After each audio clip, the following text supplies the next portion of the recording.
அனைவருக்கும் வணக்கம். ஒவ்வொரு வருடமும் மே மாதம் 5ஆம் தேதி வந்து வேர்ல்டு ஹேண்ட் ஹைஜீன் டே இதை கொண்டாடிட்டு இருக்கோம். இது வந்து நம்ம அக்டோபர் மாதம் கொண்டாடுற குளோபல் ஹேண்ட் வாஷிங் டேலேருந்து கொஞ்சம் வித்தியாசம். ஸோ அக்டோபரில் வந்து மோஸ்ட்டாக நம்ம ஜென்ரல் பப்ளிக்கை கான்சென்ட்ரேட் பண்ணுவோம். இந்த வேர்ல்டு ஹேண்ட் ஹைஜீன் டேயில் வந்து நம்ம மெயினாக வந்து ஹெல்த் கேர் ஒர்க்கரை ஃபோக்கஸ் பண்ணுறோம். ஸோ இந்த 2024க்கான தீம் வந்து save lives clean your hands. இதில் வந்து அந்த பவர் ஆஃப் ஹேண்ட் ஹைஜீனை நம்ம டெமான்ஸ்ட்ரேட் பண்ண போகிறோம். இந்த வருஷத்து மெயின் ஃபோக்கஸே என்னென்னா த ஷேரிங் த நாலேஜ். ஸோ இந்த ஹேண்ட் ஹைஜீனோட இம்பார்ட்டன்ஸ் வந்து எல்லா லெவல்லையும் பரப்பணும் அப்படிங்கிறது தான் மெயின் நோக்கமே. இது ஏதோ டாக்டர் நர்ஸையும் தாண்டி இதில் உள்ள ஒவ்வொரு ஹெல்த் கேர் ப்ரொவைடரும் இன்க்ளூடிங் நம்ம பயோமெடிக்கல் வேஸ்ட் ஹேண்டில் பண்ணக்கூடிய அளவுக்கு இருக்கவங்களும் இந்த ஹேண்ட் ஹைஜீனோட முக்கியத்துவம் தெரிஞ்சுக்கணும்.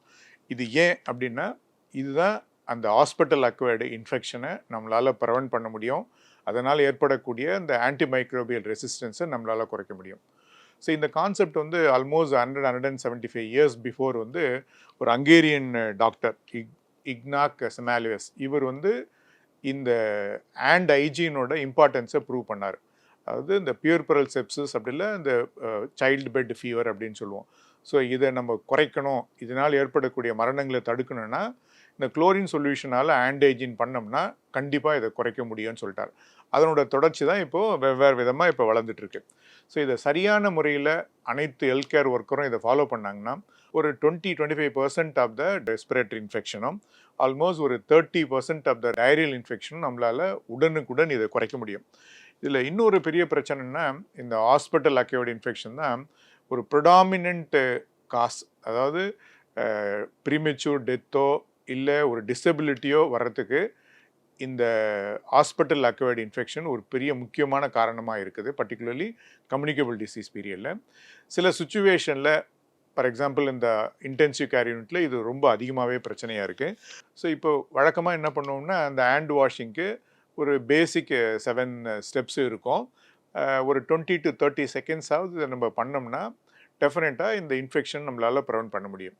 ஆனால் இப்போதைக்கு இந்த மாதிரி ரேப்பிட் டெவலப்மெண்ட்டில் என்ன ஆகுதுன்னா ஒரு கார்னர் ஆஃப் த ஹாஸ்பிட்டலில் ஹேண்ட் வாஷிங் ஃபெசிலிட்டி இருக்கிறத விட அந்த பாயிண்ட் ஆஃப் கேர் நீங்கள் எந்த இடத்துல சர்வீஸ் கொடுக்குறோமோ அந்த இடத்துலையே இருந்தால் இன்னும் பெட்டராக இருக்கும். ஸோ அதுக்கு தான் இப்போ நம்ம சானிடைசர் ஜெல்லு இந்த மாதிரி நிறைய ஆக்டிவிட்டியை நம்ம ப்ரமோட் பண்ணிகிட்ருக்கோம்.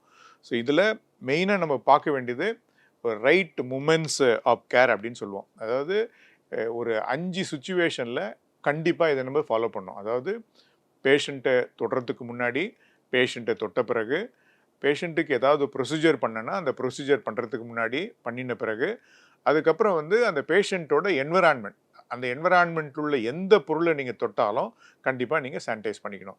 ஸோ இந்த 5 தான் நம்ம வந்து ஒரு கீ மொமெண்ட்ஸ்ன்னு சொல்லுவோம். Key moments of care. இதை கண்டிப்பாக ஃபாலோ பண்ணணும். இதை ஃபாலோ பண்ணோம்னா நம்மளால் இன்ஃபெக்ஷனை கண்டிப்பாக குறைக்க முடியும். நம்ம நினைக்கிற மாதிரி இது வந்து ஒரு லக்ஸுரியாக நம்ம நினைக்கக்கூடாது. இதுதான் மோஸ்ட் ரெஸ்பெக்டபிள் கேர் நம்ம பேஷண்ட்டுக்கு கொடுக்கறது. இதனோட இம்பார்ட்டன்ஸ் வந்து எல்லா லெவல்லையும் நம்ம சொல்லணும். ஸோ அதுதான் இந்த வருஷத்துக்கான தீமோ, இந்த ஷேரிங் த நாலேஜ் அப்படிங்கிறது. அதாவது ஹெல்த் கேர் ஒர்க்கருக்கு இதை தொடர்ந்து சொல்லிகிட்டே இருந்தோம்னா அவங்க இந்த ஃபாலோ பண்ணுவாங்க, அவங்களோட மோட்டிவேஷன் இருக்கும். அவங்களுக்கு வந்து இதனால் இன்ஃபெக்ஷன் வந்து பேஷண்ட்டுலேருந்து மற்றவங்களுக்கும் இல்லை மற்றவங்ககிட்டேருந்து பேஷண்ட்டுக்கு வரதையும் நம்மளால் தடுக்க முடியுன்றது அவங்களுக்கு புரியும். அடுத்து வந்து பாலிசி மேக்கர்ஸ், ஸோ அவங்களுக்கு என்ன புரிய வைக்கணும்னா ஒரு டாலர் நம்ம இந்த மாதிரி ஹெல்த் இன்டர்வென்ஷன் இந்த மாதிரி ஹேண்ட் ஹைஜீனுக்கு நம்ம இன்வெஸ்ட் பண்ணோம்னா ஆல்மோஸ்ட் 25 டைம்ஸு இதில் நமக்கு கெயின் இருக்கும். ஸோ அதனால் இது வந்து ஒரு low cost health care intervention அப்படின்றத சொல்ல வைக்கணும். பப்ளிக்கை பொறுத்த வரைக்கும் இந்த ஹேண்ட் ஹைஜீனை ஃபாலோ பண்ணாங்கன்னா அவங்களுக்கு ஏற்படக்கூடிய இன்ஃபெக்ஷன் குறையும், அதனால் ஏற்படக்கூடிய ஹாஸ்பிட்டல் ஸ்டே குறைக்க முடியும், அதனால் ஏற்படக்கூடிய செலவுகளை குறைக்கலாம், அல்டிமேட்டாக அதனால் ஏற்படக்கூடிய மரணங்களையும் குறைக்கலாம். ஸோ அதனால் இது எல்லாருக்கும் பெனிஃபிஷியலாக இருக்கும். ஹாஸ்பிட்டல் அக்வைர்டு இன்ஃபெக்ஷனை குறைக்க முடியும். பர்டிகுலராக மல்டி ட்ரக் ரெசிஸ்டன்ட் இன்ஃபெக்ஷன் வரதுக்கான வாய்ப்புகள் இருக்குது, அதையும் நம்மளால் குறைக்க முடியும். இது அனைவரும் இதில் ஒத்துழைச்சாங்கன்னா இது முழுமையாக இதை கண்ட்ரோல் பண்ணுறதுக்கான வாய்ப்புகள் இருக்குது. வாய்ப்புக்கு நன்றி.